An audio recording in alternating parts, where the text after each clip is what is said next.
শেখ হাসিনার একের পর এক সাক্ষাৎকার গ্রহণ এবং সেগুলো সারা বিশ্বে ছড়িয়ে দেওয়া, সেগুলো আবার ছাপা হওয়া, সেটার প্রমাণ। কারণ তার মানে শেখ হাসিনাকে একজন পতিত পরাজিত শাসক হিসেবে মোটেও আন্তর্জাতিক সংবাদ মাধ্যম, আন্তর্জাতিক দুনিয়া কল্পনা করছে না। তাকে একজন শক্তিমান রাজনৈতিক নেতা হিসেবেই কল্পনা করছে, যার বিষয়ে সারা বিশ্ব জুড়ে আগ্রহ আছে, কৌতূহল আছে এবং বিশ্বজুড়ে বিশ্বাস আছে যে তিনি ক্ষমতাচ্যুত হয়ে দেশ ছাড়তে বাধ্য হলেও তার দেশে ফিরে যাওয়ার ব্যাপক সম্ভাবনা আছে। তিনি আসলেই রাজনীতিতে ফিরবেন এবং সে কারণে এই সংবাদগুলো শিরোনাম হচ্ছে।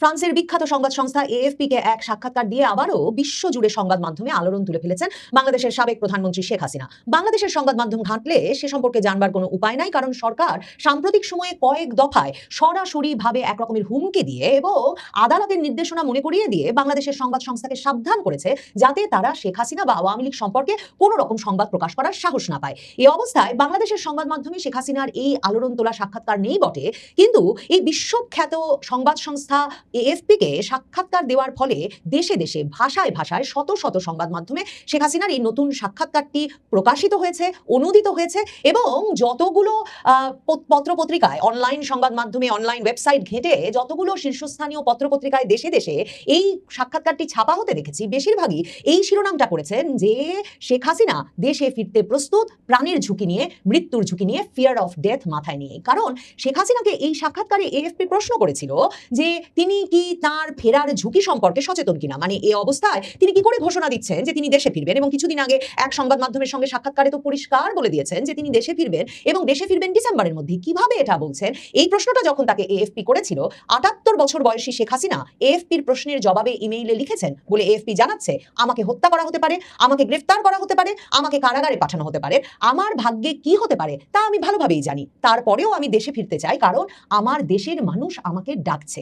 শেখ হাসিনার এই কথাগুলোই যেমন শিরোনামে এসেছে দেশে দেশে ভাষায় ভাষায় অনুদিত হয়ে, তেমনি এই কথাগুলো দিয়েই AFP তাদের এই তার বার্তাটি বা তাদের ওয়্যার সার্ভিসের মাধ্যমে তারা যেই সংবাদটি, যে সাক্ষাৎকারটি সারা পৃথিবীতে ছড়িয়ে দিয়েছে, ওই সাক্ষাৎকারটি শুরু করেছে। AFP আসলে কি? AFP একটা বার্তা সংস্থা, যেই বার্তা সংস্থাটি সারা পৃথিবীর সকল শীর্ষস্থানীয় সংবাদ মাধ্যম সাবস্ক্রাইব করে। তাদের সংবাদ সংগ্রহের একটা গুরুত্বপূর্ণ বিশ্বাসযোগ্য উৎস হিসেবে AFPর খবরকে সাবস্ক্রাইব করে, একটা অর্থের বিনিময়ে সেই খবরের দিকে নজর রাখে, সেই খবরের ব্যবহারের পুনঃপ্রকাশের অধিকার পায় পৃথিবীর সকল শীর্ষস্থানীয় সংবাদ সংস্থা। কাজেই এ ধরনের বার্তা সংস্থায় রয়টার্স, AFP এরা যখন এ ধরনের একটি সাক্ষাৎকার ছাপে, তখন সেটা পৃথিবীর দেশে দেশে ভাষায় ভাষায় ছড়িয়ে যাওয়ার একটা বড় ধরনের সুযোগ হয়। এবং এসব বার্তা সংস্থা হঠাৎ করে ব্যাপক বিবেচনা ছাড়া, সম্পাদকীয় সিদ্ধান্ত ছাড়া কোনো একজন ব্যক্তির সাক্ষাৎকার এভাবে তার বার্তার মাধ্যমে, ওয়্যার সার্ভিসের মাধ্যমে সারা পৃথিবীতে ছড়িয়ে দেয় না, যদি না সেই খবরটি, সেই ব্যক্তিটি, সেই সাক্ষাৎকারটি তারা মনে করে বিশ্বজুড়ে ব্যাপক আগ্রহ সৃষ্টি করবে।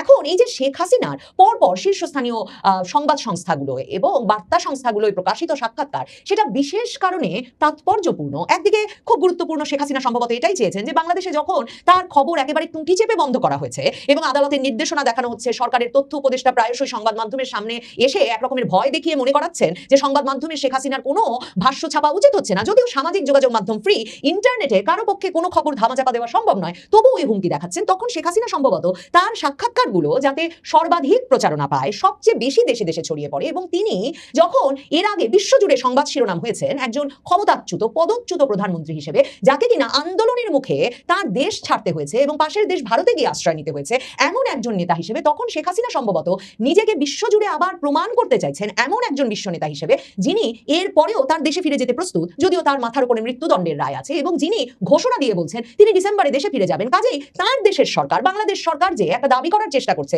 যে তিনি পালিয়ে আছেন ভারতে এবং তাকে প্রত্যর্পণের মাধ্যমে ফেরাতে হবে, এই বয়ানটা থেকে সরে এসে শেখ হাসিনা যাতে এই বয়ানে প্রতিষ্ঠা করতে পারেন বিশ্বজুড়ে যে তিনি দেশে ফিরতে চান এবং জনগণের উপর ভরসা করেই দেশে ফিরতে চান, কারণ তার জনগণ তাকে দেশে চায়, সে কারণেই সম্ভবত তিনি এই আন্তর্জাতিক বার্তা সংস্থাগুলোকে বেছে নিচ্ছেন। কিন্তু এটা কি শুধুই সে কারণে তাৎপর্যপূর্ণ? এর চেয়েও বেশি তাৎপর্যপূর্ণ এই কারণে যে বয়ান সৃষ্টি করে শেখ হাসিনাকে ক্ষমতাচ্যুত করা হয়েছে, শুধু তাই নয়, তাকে ক্ষমতাচ্যুত করবার পর যে বয়ান দেশে দেশে ছড়িয়ে দেওয়ার চেষ্টা হয়েছে যে বাংলাদেশের কোনো কেউ তাকে আর চায় না, বাংলাদেশের জনগণের কাছে তিনি ভীষণ অজনপ্রিয়, এবং সে কারণে তাকে এভাবে একটা গণ অভ্যুত্থানের মুখে ক্ষমতাচ্যুত হয়ে যেতে হয়েছে এবং তাকে দেশ ছেড়ে চলে যেতে হয়েছে, সেই বয়ানটিও যে আসলে আন্তর্জাতিক সংবাদ মাধ্যমগুলো এখন আর যুক্তি, বুদ্ধি, তর্কের ঊর্ধ্বে সরাসরি গ্রহণ করছে না। শেখ হাসিনার একের পর এক সাক্ষাৎকার গ্রহণ এবং সেগুলো সারা বিশ্বে ছড়িয়ে দেওয়া, সেগুলো আবার ছাপা হওয়া, সেটার প্রমাণ। কারণ তার মানে শেখ হাসিনাকে একজন পতিত পরাজিত শাসক হিসেবে মোটেও আন্তর্জাতিক সংবাদ মাধ্যম, আন্তর্জাতিক দুনিয়া কল্পনা করছে না, তাকে একজন শক্তিমান রাজনৈতিক নেতা হিসেবেই কল্পনা করছে। করছে, যার বিষয়ে সারা বিশ্ব জুড়ে আগ্রহ আছে, কৌতূহল আছে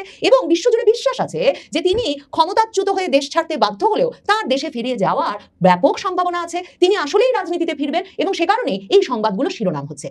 মানে আপনি ভাবুন তো, লিবিয়ার গাদ্দাফি কিংবা ইরাকের সাদ্দাম হোসেন, এদের কাউকে কি ভাবা যায় যে তারা ক্ষমতাচ্যুত হলেন, পদচ্যুত হলেন, কিংবা সিরিয়ার বাশার আল আসাদ, এদের একটা বিস্তারিত সাক্ষাৎকার এএফপি বা এপি বা রয়টার্স ছেপে ঘোষণা দিয়ে দিল যে এরা আবার দেশে ফিরবেন?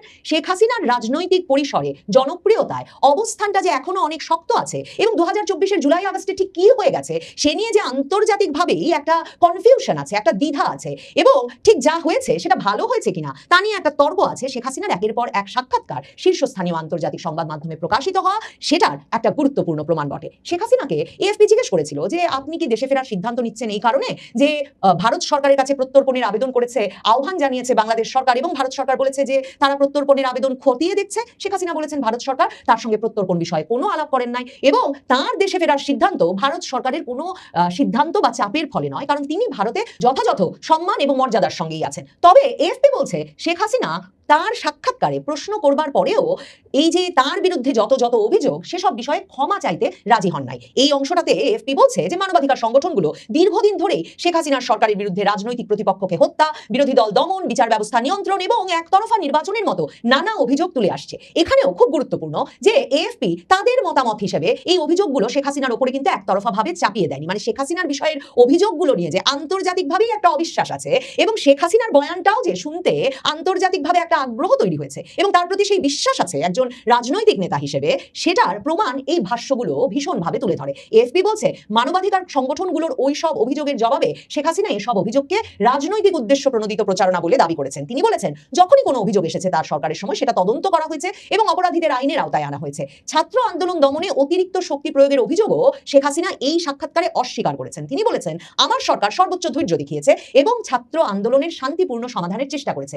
শেখ হাসিনার দাবি হচ্ছে ওই জুলাই আগস্টের আন্দোলন 2024 সালের সেটা শুধুমাত্র সাধারণ ছাত্র আন্দোলন ছিল না। শেখ হাসিনা বলেছেন সেটা ছিল গোপন নির্দেশনা, সংগঠিত সহিংসতা, অপপ্রচার এবং সরকারের উৎখাতের উদ্দেশ্যে পরিচালিত একটা পরিকল্পিত অভিযান। শেখ হাসিনা সরাসরি hidden instruction, organised violence, propaganda and the objective of overthrowing the government এই শব্দগুলো ব্যবহার করেছেন 2024-এর জুলাই আগস্ট আন্দোলন সম্পর্কে। তবে শেখ হাসিনাকে যখন ভারতে দেশ জুড়ে সাম্প্রতিক তরুণদের আন্দোলনের মুখে শিক্ষামন্ত্রীর পদত্যাগের বিষয়ে মন্তব্য করতে আহ্বান জানায় বা প্রশ্ন করে এএফপি, তখন শেখ হাসিনা সে বিষয়ে মন্তব্য করতে অস্বীকৃতি জানান। শেখ হাসিনাকে এএফপি জিজ্ঞেস করেছিল যে বাংলাদেশে তার দল আওয়ামী লীগের কার্যক্রম কার্যত নিষিদ্ধ থাকার পরেও দেশে ফিরে তিনি আবারও রাজনীতি করবেন কিনা, কিন্তু এএফপি বলছে এমন প্রশ্নের সরাসরি উত্তর দেন নাই শেখ হাসিনা। তিনি বলেছেন ক্ষমতা আমার লক্ষ্য নয়, মানুষের সেবা করাই আমার লক্ষ্য। শেখ হাসিনা এর আগেরও সকল সাক্ষাৎকারেই কিন্তু এই কথাটা বারবার বলেছেন যে তাকে পাওয়ার রেয়ে যেতে হবে না, ক্ষমতা তার লক্ষ্য নয়, কিন্তু তিনি দেশের মানুষের সেবা করার অধিকার ফেরত চান। শেখ হাসিনা 4.5 দশকের বেশি সময় ধরে শেখ হাসিনা প্রত্যক্ষভাবে